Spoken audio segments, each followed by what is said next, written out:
Commissioners, y'all are getting settled and set in. Thank you for your patience for the delay in getting you started. With that, I'll go ahead and just turn it over to you to introduce your team, and you have the floor. All right. Good afternoon, council members. Thank you for having us. I'm Makita Browning, Commissioner of the Department of Watershed Management. Today, we'll be presenting the department's fiscal year 2024 budget.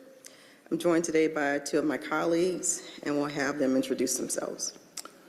Good afternoon. My name is Jonathan Williams. I'm Deputy Commissioner of Financial Administration for the Department of Watershed Management. I'll be providing you the details of our proposed budget for 2024. Good afternoon. My name is Jennifer Hicks. I support human resources for the Department of Watershed Management. Thank you. And colleagues, we are on page 247 of the budget book. Commissioner. There's a little bit of a misalignment of the slides, and so I'll start with slide 3, but you can just refer to slides 2 and 3. So DWM is responsible for providing the highest quality drinking water and wastewater services to the City of Atlanta. Just want to say, you've got the clicker right there to your right. Yep. Thank you.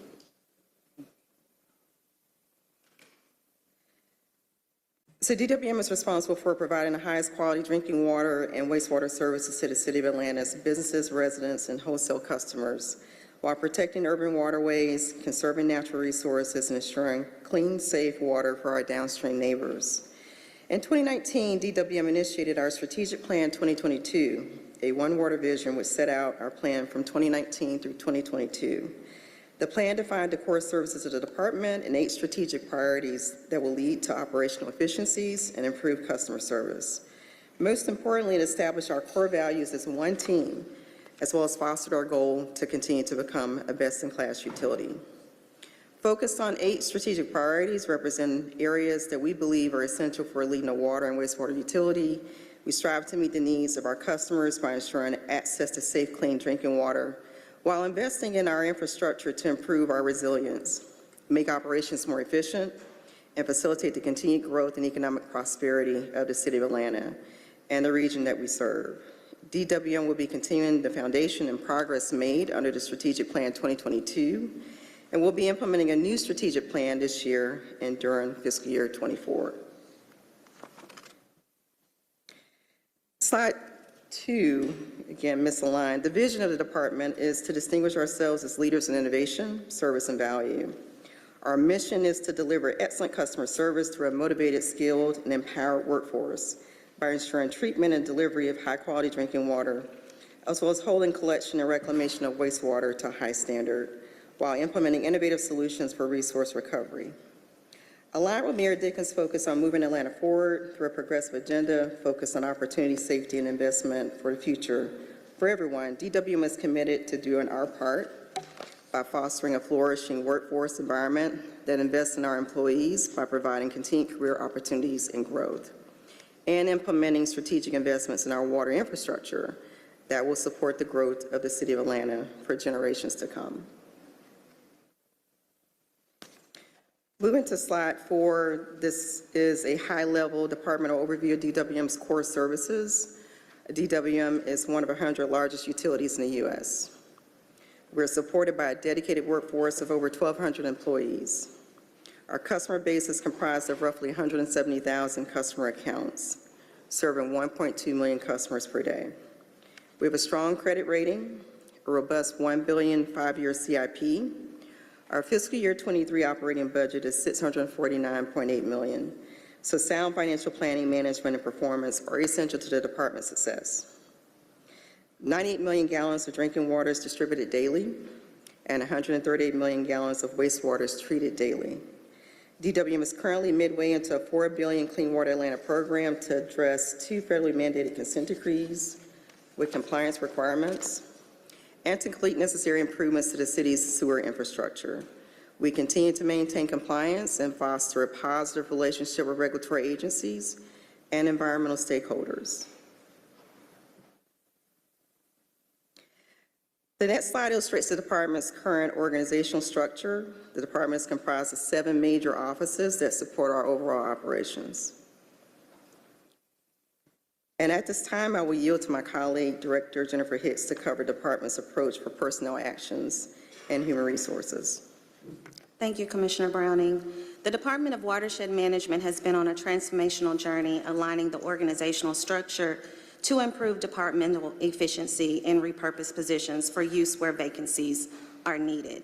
This strategy is proven strong with hiring 152 employees for FY23, with proof points of utilizing aggressive sourcing, career fairs, and incentive-driven pay solutions, which are winning and retaining our employees.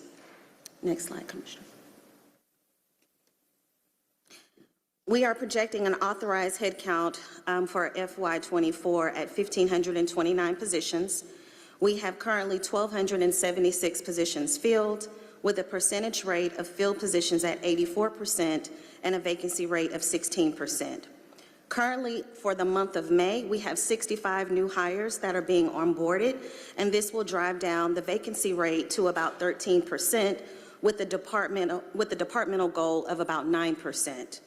The annual turnover rate is at 11% for the department. We are actively advertising, interviewing, and recruiting for approximately 200 positions. The $412 for hourly employees and the $7,086 for salaried employees will continue for FY24. We have taken an all-hands approach when it comes to recruiting, being in lockstep with our hiring managers and assisting through the process to completion. Next slide, please. Looking at my HR dashboard for the Department of Watershed, again, we have 1,276 employees. Of that number, there are 66.6 male ratio to 34% females in DWM. 77% of DWM employees are mission critical. We have an average tenure of 13 years. The average salary amongst all employees is about $64,000 a year. The average time in a position at Watershed Management is 5 years. 14% of the workforce did exit DWN in FY23, and the breakdown is listed. And I will yield to Commissioner Browning. Thank you for that, Director Hicks. Advancing to slide 8, this summarizes the department's key metrics based on industry standards. It details fiscal year 21 and 22 actuals, as well as fiscal year 23 and 24 targets. We're continuing to gather and closely review fiscal year 23 actuals and the results to institute any necessary changes that will aid us in working towards meeting the target goals and improve performance. Each year we strive to continue to improve in each key area. A few key areas that will continue to be a focus include efforts to minimize the number of estimated bills. We've completed an analysis of accounts and have pinpointed issues relating to aging meter infrastructure, and we'll be prioritizing those assets for replacement. We'll be piloting an AMI, Advanced Metering Infrastructure pilot, targeting for Q4 of this year in anticipation of upgrading our nearly 180,000 network of current water meters with smart meters. The shift to smart meters and replacement of aging meters will be extremely impactful for reducing the number of estimated bills and minimizing water loss. Also, sewer spills per 100 miles, we continue to make strides in the right direction of reduction, and it's due to us ramping up our system preventive maintenance efforts to clean and inspect targeted areas of the system where recurring spills appear to be prone to debris and maintenance-related culprits. And we have continued to reduce the number of rain-induced spills as a result of the progress with infrastructure improvements associated with the consent decree program. Similarly, we will also continue to build on improvements in the areas of compliance, sustainability, and operational efficiency because of critical repairs and the implementation of energy-saving measures at our water treatment and reclamation facilities that we are optimistic will translate into a decrease in operational and maintenance costs. Advancing to slide 9, for fiscal year 2024, our focused mode of operations will consist of the close alignment of the department's key performance indicators and ensure that we meet our target operational goals. Top priority for the department is to maintain compliance with all regulatory permit requirements. Second to compliance is a strong focus on service delivery. Timely response and excellent customer service are a top priority for the department. And by meeting established SLAs, it enables us to fully recover costs for treatment and delivery. We'll continue to closely monitor and optimize our debt portfolio, ensure adequate coverage for debt service, pursue debt refinance and refunding as warranted, continue focus on collections, and maximize online and on-time bill payments. From a work development standpoint and for upcoming fiscal year, we will continue to fund and recruit mission-critical positions, primarily within our operational divisions. Like many other utilities, the department is experiencing an aging workforce and competitive jobs market, so we're laser focused on continuing to recruit and retain talent. And we'll also be focused on our efforts to closely review thoughtful measures to address overtime usage and continue to work towards a reduction, set appropriate budget levels and staffing alignments, compensation review, and even longevity compensation adjustments, as well as we'll carefully align capital investments for renewal and replacement of aging assets and future operational requirements such as our innovative biosolids disposal and zero waste initiative, as well as the transition to an AMI smart technologies. At this time, I'll yield to Deputy Commissioner Jonathan Williams to cover the next few slides concerning the department's fiscal year 24 budget. Thank you, Commissioner. In order to provide some context for the financial part of the presentation, I will begin with an overview of Watershed's financial structure. Our budget is spread between two funds, 5051 and 5052. 5051 Water and Wastewater Revenue Fund derives revenue from water and sewer services, plant operation charges, municipal option sales tax, and other operating revenues, and supports the ongoing operations and maintenance expenses, general fund support departments, and departments' ongoing financial debt obligations. 5052 Water and Wastewater Renewal and Extension Fund derives revenue from interest earnings, tap and meter sales, a portion of the most, and the annual equity transfer. This fund provides support for the department's capital improvement program. 5052 includes the Office of Linear Infrastructure Operations, Office of Engineering Services, and a small piece of financial administration. Since the initial information was first provided for your budget books, we have incorporated a number of updates that more accurately reflect current market conditions, the impact of inflation, and ultimately a revised revenue and expense forecast. We will be processing a budget amendment to reflect these adjustments to our 2024 budget, and because of that, the financial information that we are sharing with you today will have some differences from your initial budget book data. These updates are included in the copies of today's presentation that we have provided you. Slide 10. As mentioned, the Department of Watershed has developed a budget that reflects the impact of increased prices as well as strategic investments that meet our infrastructure, enhanced technology, financial, and customer requirements. To that end, the Department of Watershed is reflecting a $39.4 million, roughly 15% increase in our operations and maintenance expense budget for 2024. The primary areas of increase are contained in the bullets on page 10. I'll go into more detail on it in the next slide.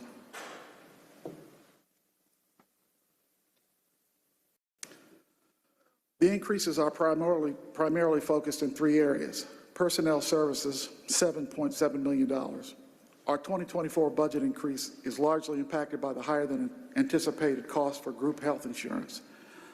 Additionally, during the past year, we implemented compensation adjustments for mission-critical employees to acknowledge the market demand for highly skilled personnel. We have also added funding to support longevity increases to retain tenured employees and avoid salary compression when new employees are hired at current market rates. The personnel budget for the fiscal year 2024 assumes a full headcount of 1,529 employees for 12 months. As mentioned earlier, Watershed currently has 1,276 active employees and an additional 202 hires that are being processed for hire.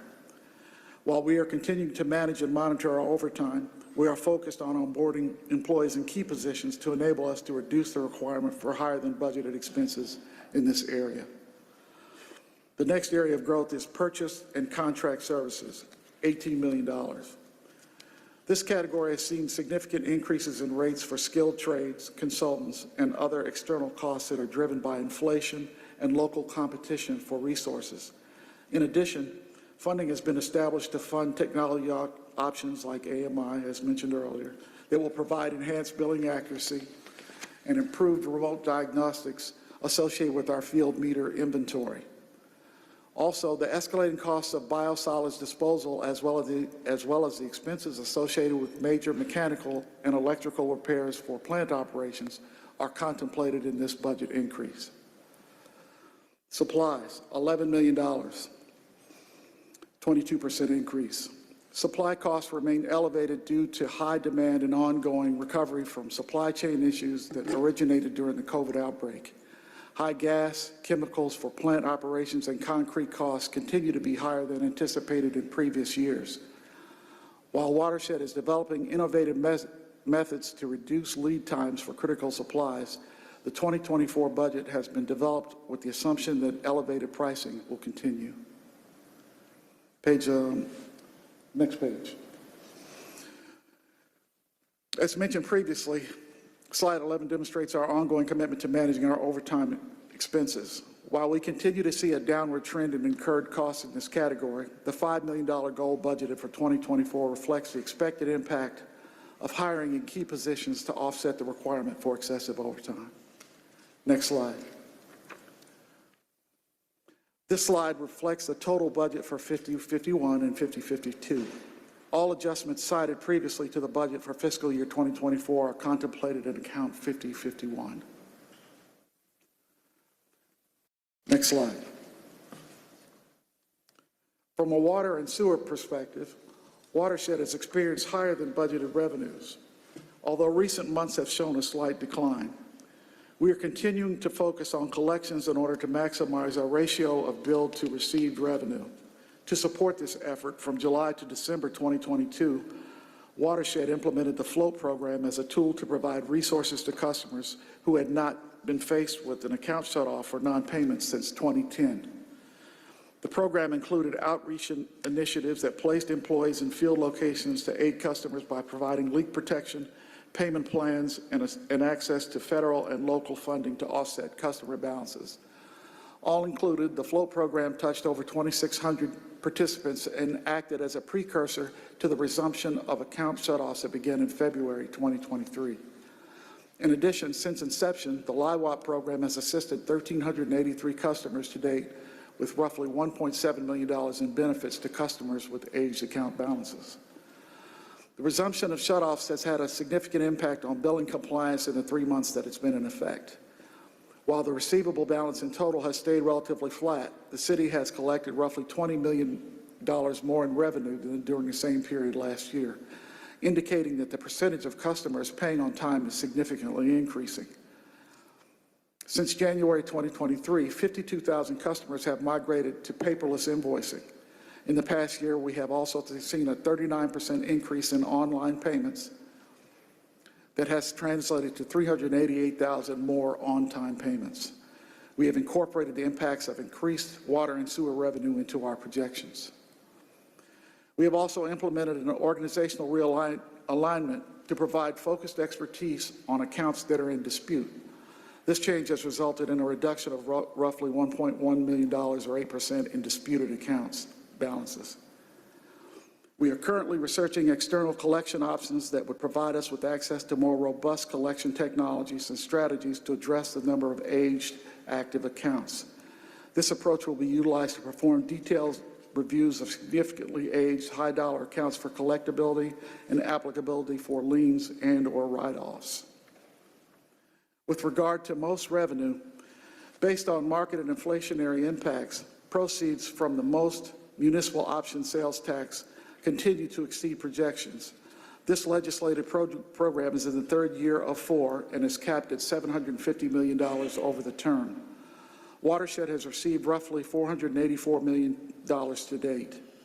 While Watershed expects our 4-year tax receipts will be at or near the cap, we are beginning a rate review that could provide other options for offsetting a portion of future most tax proceeds. For example, the implementation of a stormwater utility fee. Based on current run rates, we have also adjusted our revenue anticipations for most in the 2024 budget. In summary, even with the impact of market fluctuations and ongoing challenges with supply chain, the Department of Watershed is projecting a balanced budget for 2024. As an overall finance metric, we are required to maintain a debt service coverage ratio of 1.1, with the Department of Finance policy of 1.2. Our current coverage ratio is 2.3. As has been our history, we will share our progress towards the achievement of our financial and operational goals in our quarterly updates. This completes the finance portion of our presentation. I will yield to any questions at the end of the document. Thank you for that, D.C. Williams. Yes, advance to slide 16. This lists our key deliverables and benefits. A few notables included the implementation of an AMI pilot, which I spoke about previously, to improve billing accuracy and support operational efficiency.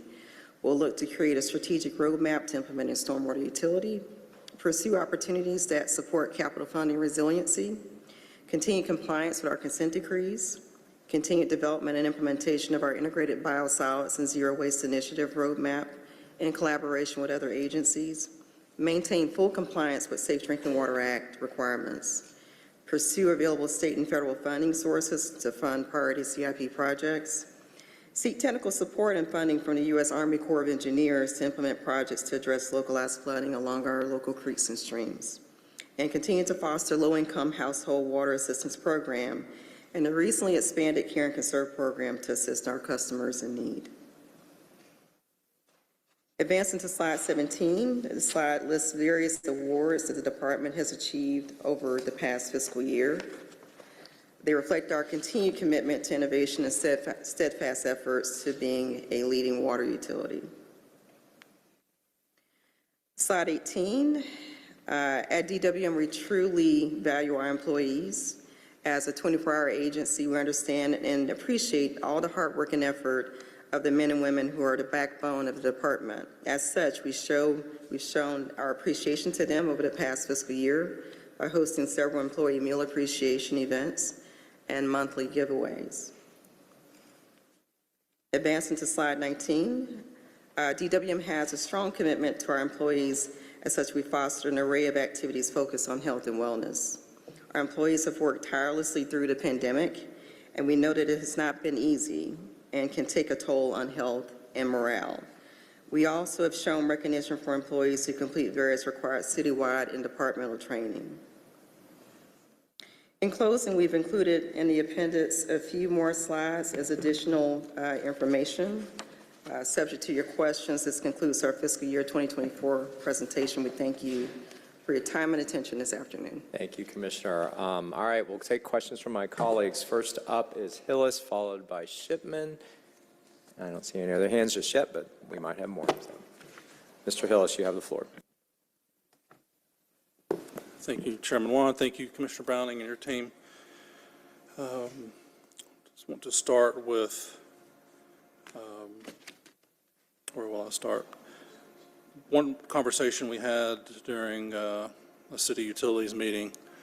I want to see if there's money in this upcoming budget for this. Is, we had a big debacle with the deep freeze we had in December, and one of the biggest complaints I got to my office and my colleagues did is lack of notification, lack of communication to when these are going to be repaired, because people didn't really have a clear picture. Do I wait this out for 6 to 8 hours at my house? Should I go get a hotel or motel? So we talked about rolling out a dashboard and a notification system where people can be easily notified, or they can hop online on a website or an app to see, does DWM #1 know that my water is out? What is the repair timeline? When will they start the repair? When will it wrap up? So what is the status of that? And Hey, thank you for that question, Councilmember Hillis.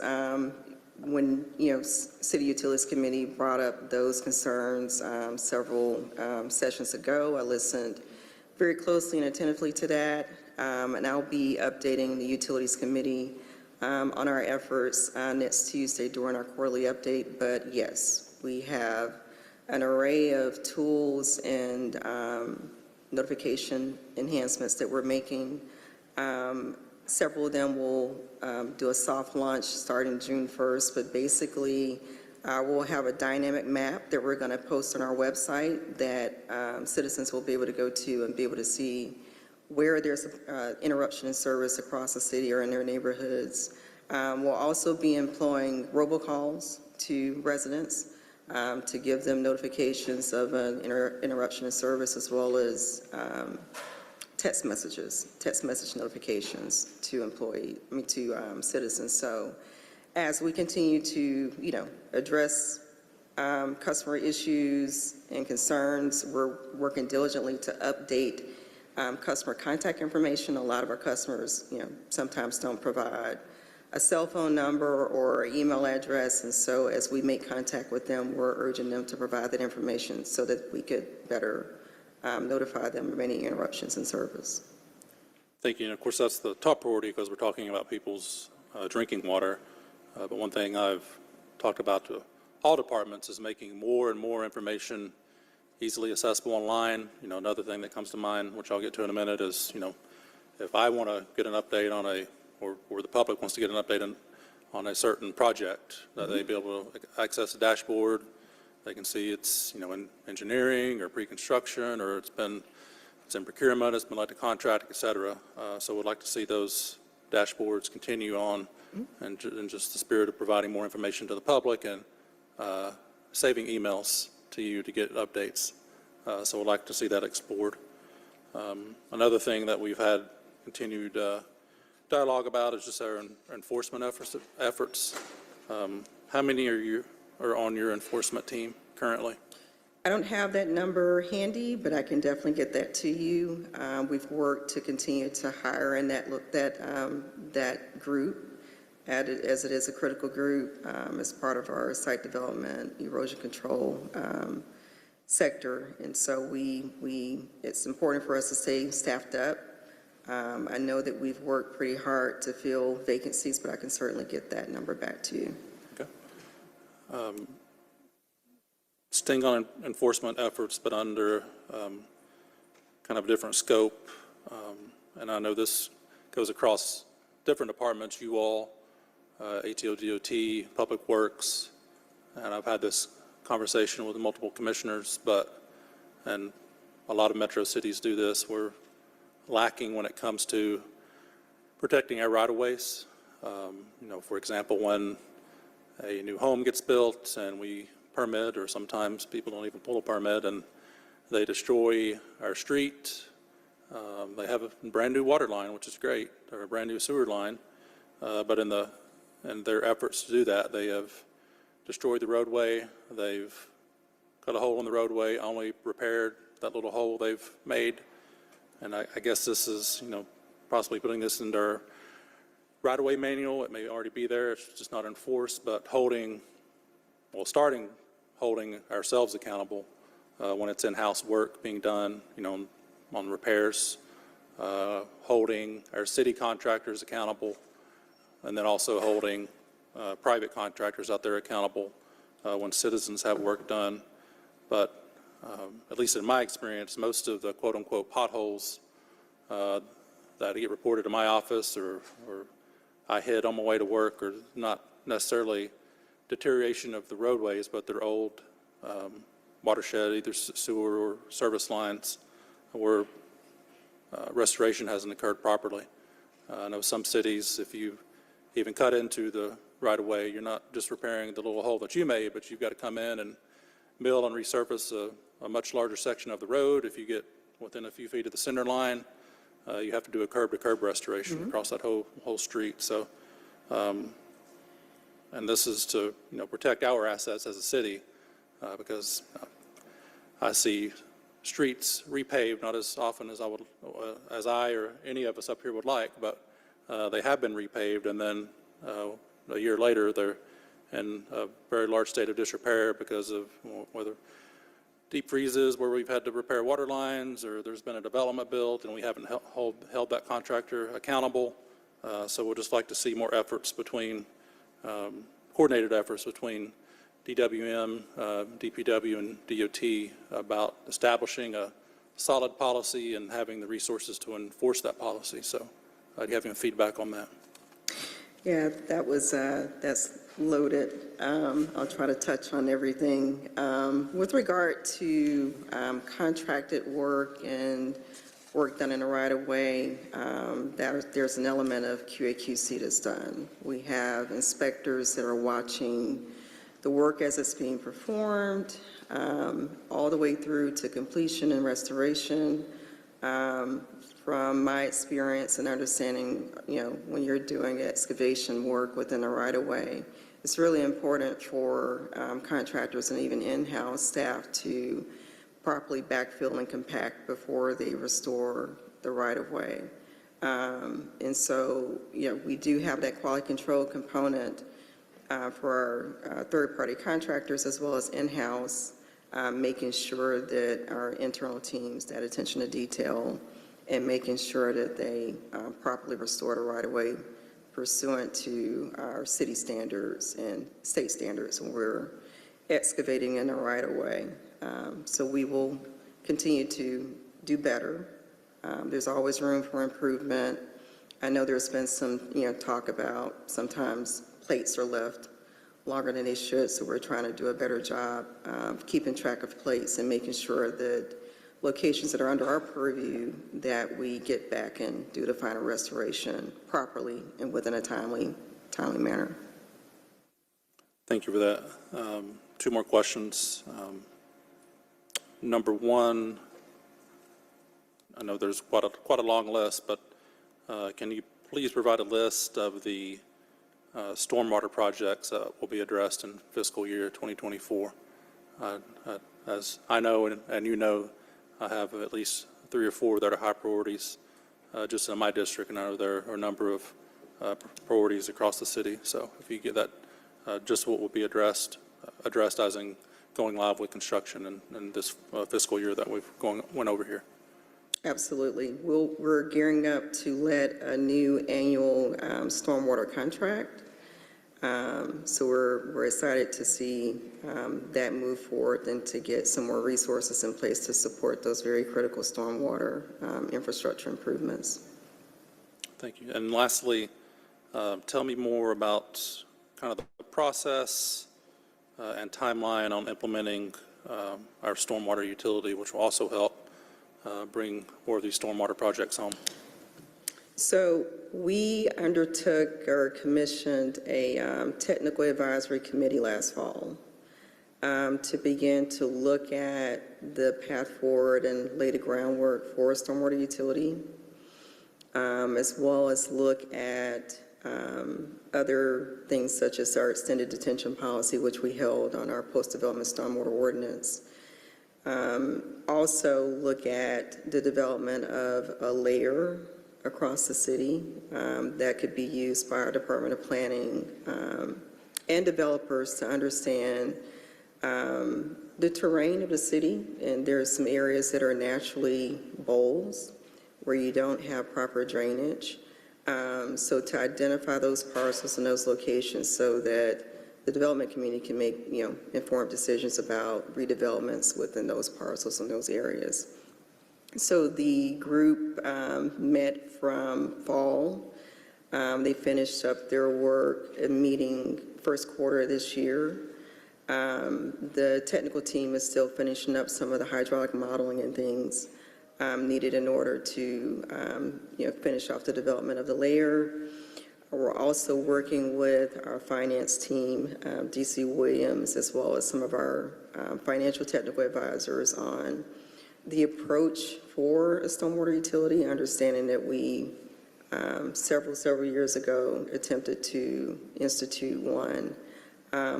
We were unsuccessful.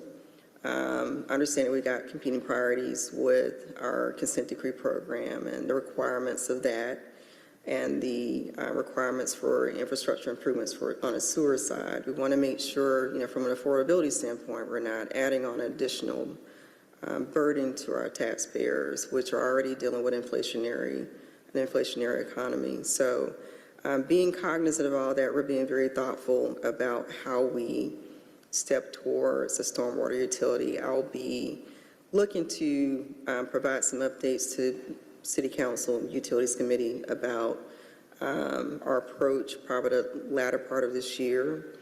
As DC Williams said, we're looking at resiliency long-term and just how a stormwater utility can be weaved in, be it we've got some of the highest water sewer rates in the country. I think we're number 3 now.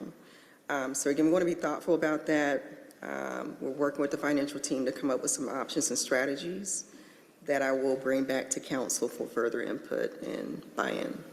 Gotcha. I do have, that was a joke, I have one more question. If I let you, you probably guess what it is, but a new fiscal year would be a great time to implement updates to 10 to 15-year-old fees, and for us to not be Yes. handing out water meters Yes. at a loss. Yes. So when will that come to We fruition? again, we're polishing off we've gotten input from everybody internal. We've worked with Department of Law to just have a review of what's proposed. So I would say, we're polishing off that list. I think we've got a list of updates that we feel are appropriate, and we'll be working to put those forth summertime for consideration for approval up to council. All right. Well, thank you, Commissioner, for your presentation today. Thank you for always being responsive to us up here, our constituents, and your great immediate support team, all the way down to the frontline workers. Y'all do a wonderful job, so thank you very much. Thank you for your support. Thank you, Mr. Chair. Thank you all for being here. I just had two quick topics. One on page 6, which is the human resources page. When you have the positions vacant breakdown, you have 202 in process and 51 in hold. Could you help me understand those categories a little bit more detail? Sure. I'll start, and I'll probably pivot to Director Hicks. So those in process are ones that we deem to be mission critical that we need to fill sooner than later. The ones that are 51 are non-mission critical, that are lesser priority for us to fill. And in process, does that mean that what means that something's in process? That just that it's an active search, or that it's posted? What is that? Good question. So it means that they're posted. We posted those positions. Obviously you post positions, they'll expire, we'll have to re-up them. But we're actively looking to fill those vacancies. And how does something move from hold to in process? So simply, we just take it off the hill. As we're continuing to review our head count and right size the organization, we've figured out, which positions are key to our day-to-day operation and which ones are a lesser priority. So, those that serve maybe an administrative function may not be as high of a priority. But if a need, arises, we can easily just pull that off of the hill list and move it to an in-process status. But just from a budget perspective, those 51 hold are fully funded for this budget. We have no unfunded vacancies. Got it. Yes. Okay, and then if we go back to page 16, the strategic roadmap for implementing a stormwater utility, could you talk just a little bit more about that? That is something that I've had a lot of concern about. Stormwater with climate change is going to continue to be an increasing issue. Obviously, that and heat, I think, are the two big issues for Atlanta when it comes to climate change.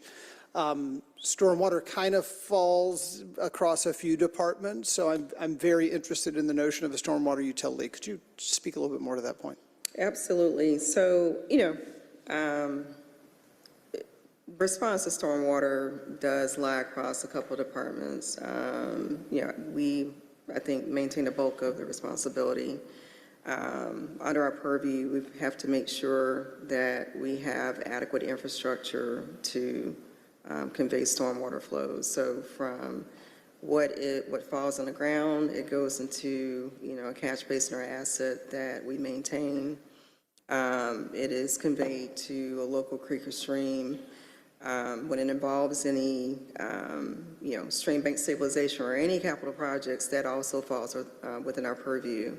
Understanding that our sister Department of Public Works assists us with street sweeping, which is important. So we make sure we compensate them appropriately for that support that they provide to us. But with regard to a utility, the technical approach we're looking at, the amount of impervious surface across the city and how that spells out from a per parcel standpoint, and then determining what's going to be equitable for fee per parcel. Those are the types of things we're trying to work through. And do you have a timeline on when you think you might be able to report out even a draft of a notion of what that might look like? We're shooting for a fall timeframe. Okay. We are. Obviously, we want to continue, we want to wrap up the technical side of, the hydraulic analysis, the mesh layer, which also helps us to understand the amount of impervious surface across the city, looking at the size of parcels and lots to determine what's going to be appropriate. So I would say probably fall timeframe we'll be ready to begin to socialize it with council, the strategy that we're thinking, as well as some of the financial, impacts. Good. I mean, I think that when we've seen some incredible innovations when it comes to stormwater over the last few years with Old Fourth Ward Park, Cook Park, Yeah. and those are fantastic, and we have to do more of them. But I think we also need, and I hope that this will be a part of the effort, small water catchment gardens in strategic places, utilizing our parks designs in small pocket ways, right? I think that just we have a lot of potential there. And the other thing I would just note for colleagues, a stormwater strategy and our tree canopy protection tree ordinance work should ultimately be working together, right? Because trees can also be a big part of stormwater management if strategically placed. And so that timing is good. I'm looking forward very much to that. And I hope that we will find a way to continue the innovation that we've seen. Yeah. Thank you for that. And to echo you, I think, trees are important for us to protect our canopy across the city. The mayor has an initiative to increase tree canopy and tree plantings across the city. From my work, I've seen where, property owners may have decided to cut down trees and it's increased runoff, within their parcels. So we see firsthand and day-to-day some of the impacts when you reduce tree canopy. But with regard to green infrastructure, which you're alluding to with the bioswales and the planters, they're fantastic measures. They incrementally work to help to take up extraneous stormwater. They do take maintenance, so anytime we build those, we make sure we have a maintenance contract to follow. Because we have to maintain those, no different from our gray and hard infrastructure that we put in. So it all adds up. And, from a resiliency standpoint, we're looking at that. A lot of our projects, just the methodology and the approach for how we design projects, we're designing projects with a larger level of service and protection just because of climate change. So. Good. Thank you. Thank you, Mr. Chair. Thank you. Hey, Commissioner. Good afternoon. I would first want to start with thank yous. So I don't think we have enough time for me to go through all of them, but thank you all so much for your work on Ormwood, for the Ormwood Forest, for the work on Hosea, for the work doing the repairs in the parks, which you did not have to do. I appreciate that, and thank you also, Commissioner, for your help with conserving Cary last year and all the work y'all have done helping seniors, especially with energy burden, Atlanta being top 5 in the country for worst energy burden. I know that has saved lives and kept people in their homes, so thank you so much for that. I want to piggyback off something the Council President said. So instead of the stormwater piece you and I have talked about, we've talked about these 100-year rains happening multiple times in a summer, and then people being shocked that their front yard floods because you can only take in so much. A tree, a lawn, storm drains can only take in so much. Yep. So question one being, instead of stormwater utility, because of the issues we're also having with parks being designed to trap water and then increasing flooding issues, and then us turning to you all because parks does not have the expertise or the funding for that type of work. Instead of a stormwater utility, what are your thoughts on a stormwater department? So I don't think a department is needed. We have a focus group within Watershed. It's a program. It is a program. And we work cross-functionally across our other sister departments to address issues as needed. And so we have cross-collaboration with ATL DOT as well as parks. Yes. As we implement Various measures, gray and green, and if it translates into a park, that is, we're tethered to DPR. Yep. And when we implement those types of measures, we enter into an MOU where there are certain things that we're responsible for and there's things that they're responsible for. So I think, from an organizational standpoint, I think we are, the way that the structure is currently is appropriate. And, I think it's always important to make sure that you're working with, other colleagues and other departments. We meet regularly to make sure that we are addressing issues, priority issues across the city. And so we're laser focused on stormwater. So I think the way that we have it right now is appropriate. And it mirrors what other water utilities are doing. Thank you. And in terms of, obviously we're in a place where we're very reactionary instead of proactive. And so the question being also, if there's an idea working with Director Farley, if there's an idea, or if you already have begun planning and have a budget in mind for us to get ahead of stormwater issues, if that's even possible at this point, for us to actually begin planning for those massive flash flood events, and what we can do to assist with that, or what is needed to begin mitigating and catching up rather than always having to react. Yeah, I think we in perfect world want to get to a point where we're less reactionary or more proactive. And we do our part for proactiveness from a standpoint of the preventive maintenance. So we're cleaning various catch basins across the city to ensure that, there's system capacity. The annual contracts that we have in place for stormwater, those are really serving the purpose of, completing, assisting with those critical repairs, for lack of maintenance, just years and years. So we're trying to catch up. But we also have the benefit of, the consent decree program and the work that we're doing across the city, particularly in our combined sewer area, where we are able to plan ahead and look at climate change and do we need to design projects a little bit bigger in order to address some of the stormwater flooding issues that are occurring. Thank you for that, because I'm trying to get us to wrap our head around what is more cost effective when it comes to the planning. Reactionary tends to be a bit less so, but seems to be the easier, but is always the easier option, even though not the most effective one. So I appreciate But even when we're reactionary, we're going to look at it from a standpoint of, we don't want to be back at that location a couple months later or next year. We want to, whatever the repair is, we want it to be resilient. So that is always a thought in any kind of repairs that we do.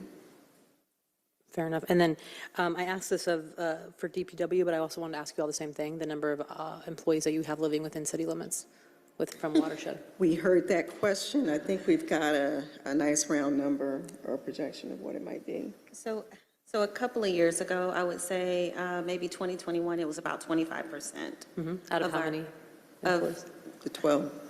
So at that time, maybe like 1,300. 1,300? Okay. Yeah, so it's about 25%, but we can get that number to you. That was the only thing that I did put on here. No, why would, I understand this. No, it's, yeah. Again, it allows for, we should know that. We should know how many of our employees are struggling to live in the city and the people that we can't operate without, so that we can help with retention and budget. So, and so if you can get that to me, that'd be fantastic. Okay. And also, I did want to bring up this in terms of budget as well. Do you know, we live in a state with little to no oversight on runoff. We live in a state where we have the state that actually lessened our setback to waterways, I believe last year, for development, which is going to lead to an increased pollutant into our water supply. Do you know the cost of how much of your cost goes toward, how much of our cost goes towards cleaning water? Because I think it was a few years ago, about a third of Americans can't afford water currently. Atlanta has some of the highest utility rates in the country. We also have, we've brought up climate change a lot, but increased pollutants means higher cost of water.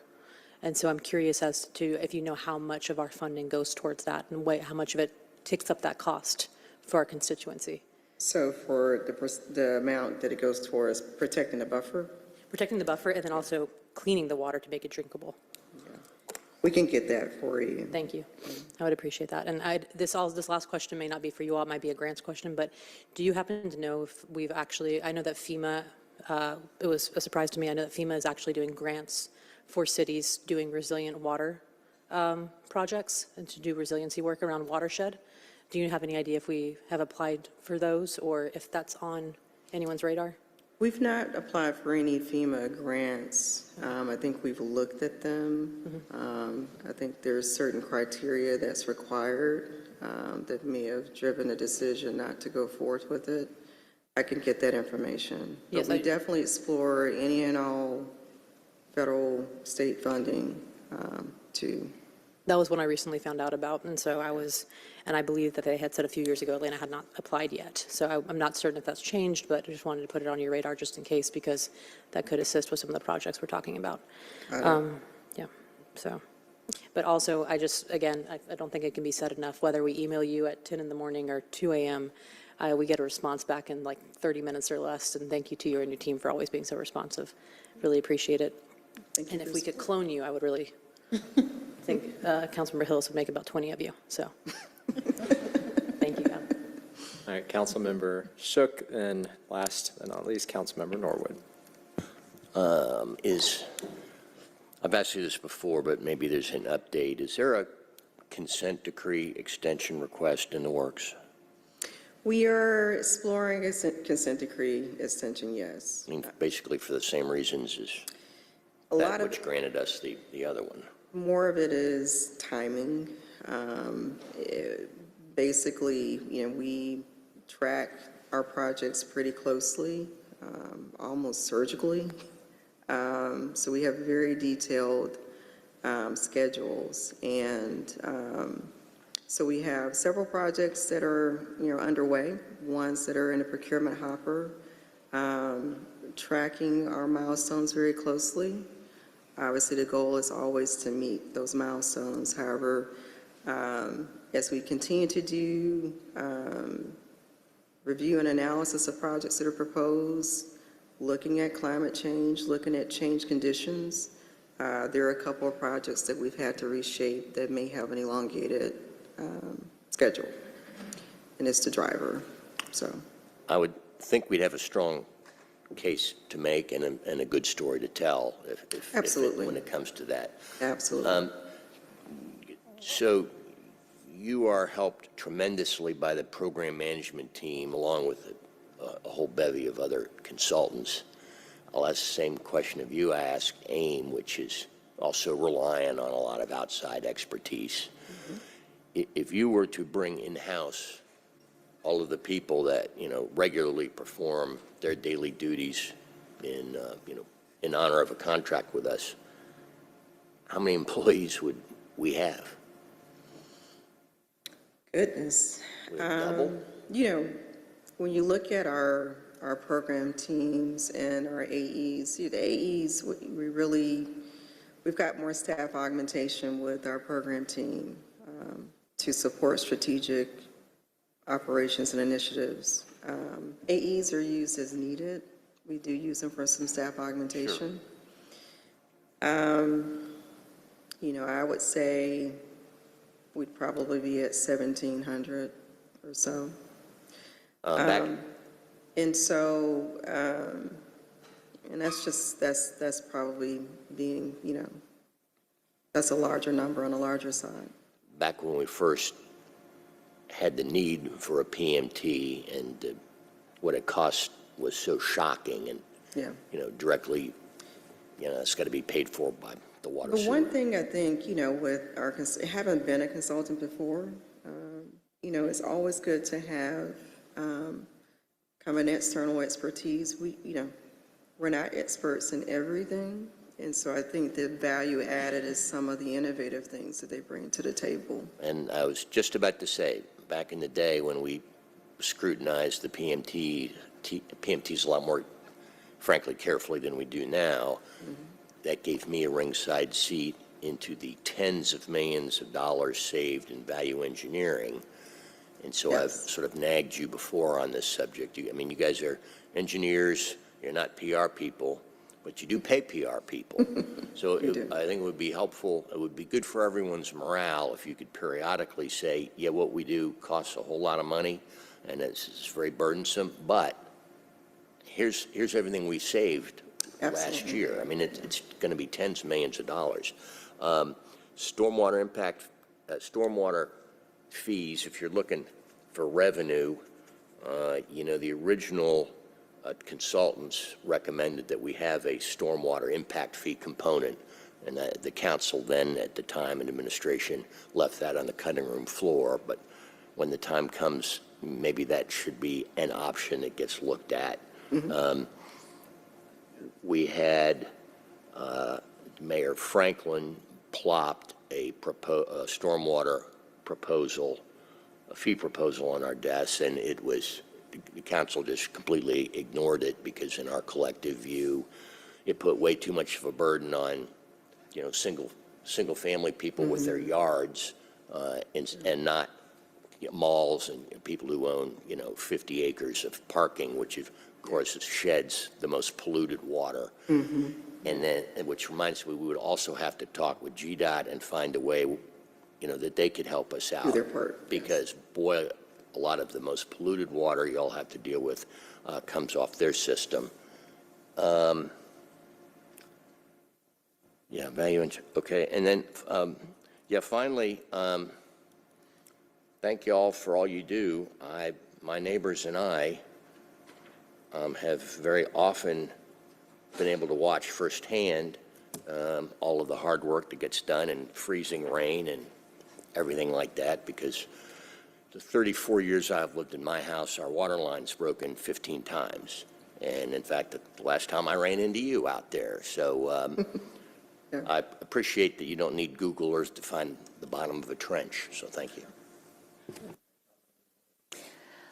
Yes, and I want to also convey my appreciation. Y'all have been out there and continue to show up for all of us. The land disturbance legislation that we did, that council passed late last year, had two components that we were looking for. One was the trees, which was included, and the other was the stormwater, where if someone is building a subdivision, they have to produce the stormwater plan before they get the land disturbance. So we won't continue to have someone who's going to build 10 houses, everybody does their little septic, and nobody takes care of what's really the impact to the surrounding community. So just want to make sure that's on track to get added to that legislation, because that really is, would help us a tremendous amount and help y'all a tremendous amount. Yes. So the other is, I echo Mr. Shook.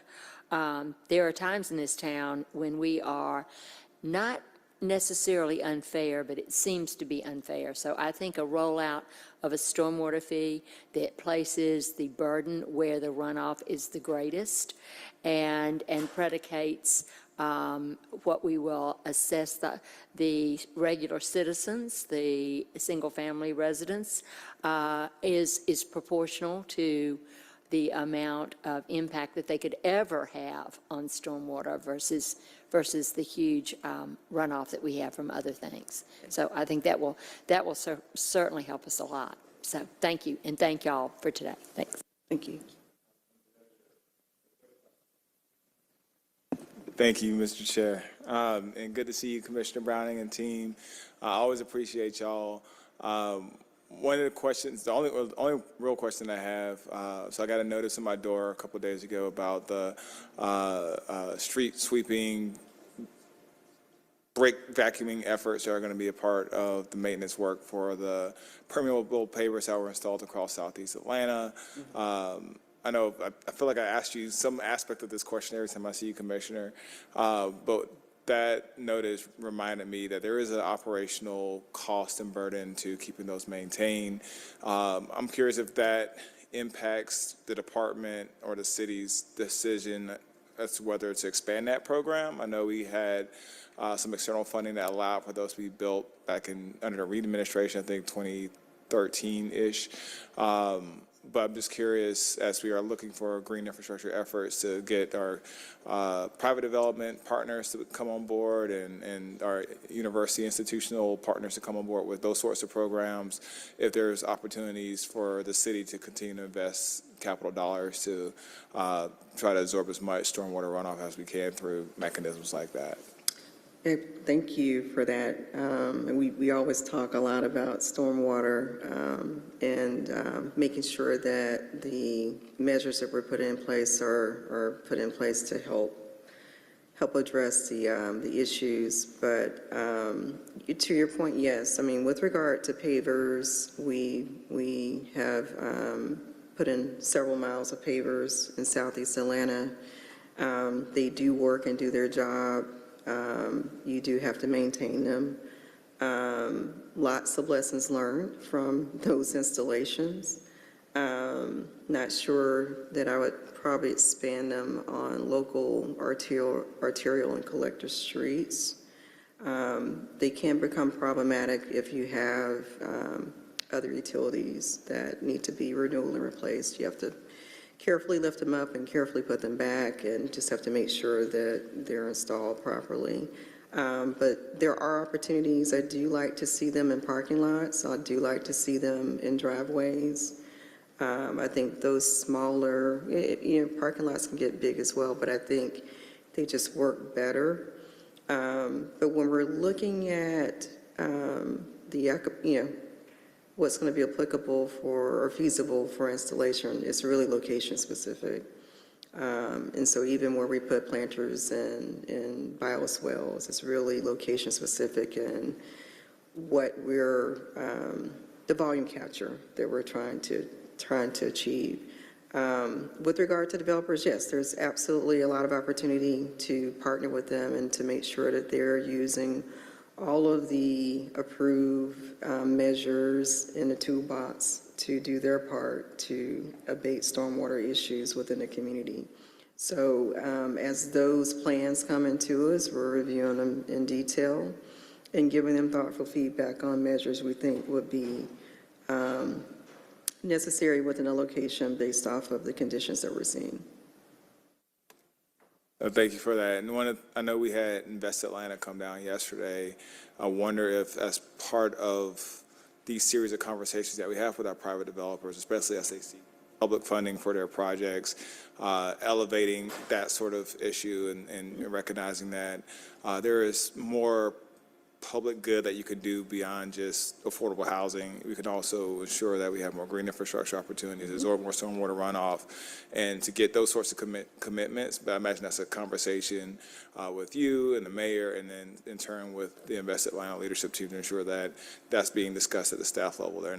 But just thinking out loud, just wondering where there's some opportunities to get more of those projects done. I know on the city side, to your point, there's some considerations around arterial and collectors, but the more we can put a carrot or a stick to get that to happen more broadly across the city, I think it will be better for our Absolutely. We have resiliency goals. Good relationships with Invest Atlanta as well as Atlanta Housing Authority, and so they're thoughtful enough to bring us to the table during the planning stages of a lot of their projects, and so that does provide the opportunity for us to give input on means, measures, approaches to deal with stormwater. And even for the Stormwater Technical Advisory Committee, we're very thoughtful to have a couple members of developers to be a part of that discussion, because we really want to understand some of the challenges or issues that they face when they're looking at what they're trying to do from a development standpoint. You obviously want them to deal with the stormwater component and make sure they're doing their part, but we wanted to understand from an affordable housing standpoint some of the things, the conversations that were coming up about affordability. So it was very good to have them at the table to share input, but with regard to larger developments, we do plan to be intimately involved and make sure that the developments are complying with our requirements, and that overall the measures and solutions that are being put in place are going to be sustainable and resilient. Chair, I yield. All right, I think I'm the last up. One fast question. Page 6, your staffing asked for next year, the on-hold positions, are we just, those are currently vacant. You're asking to fund those, but for a short period of time or indefinite period of time? They're less a priority for us. Again, most of those they are non-mission critical.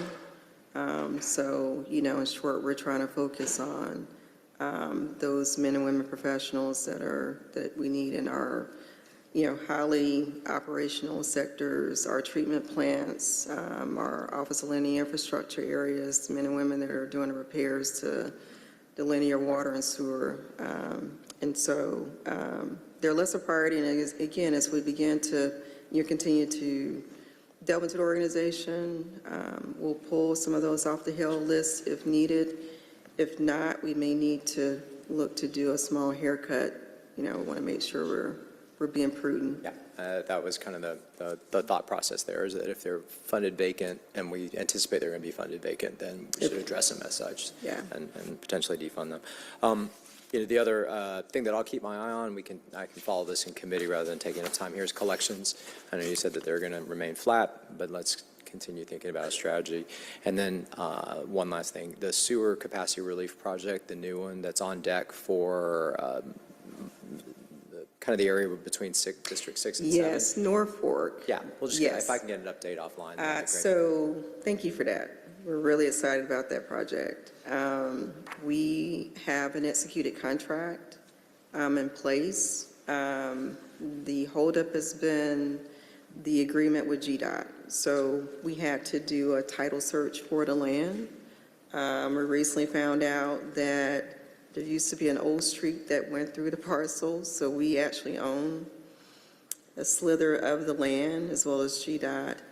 So I'll be putting forth for approval to CUC the agreement with GDOT for us to use that land. Yep. That's the last step. That should be coming within the next couple of months. All right, just I can get a briefing offline, just in the interest of time. Summer timeframe. Yeah, that sounds perfect. So thank you. In the interest of time, let's go ahead and conclude this. I will thank you for your and your team's work. It's interesting, whenever I go to talk to like Girl Scout troops and Brownie troops, I always say the water is probably the first thing that you do in the morning that interacts with the city. So Very true. lift y'all up in those conversations. So thank you very much, and appreciate your presentation. Okay, thank you. With that, thank you to Aviation for your patience. As soon as they are able to step down from the stage, we'll have you walk up. GM Biadari, I see you. And then as soon as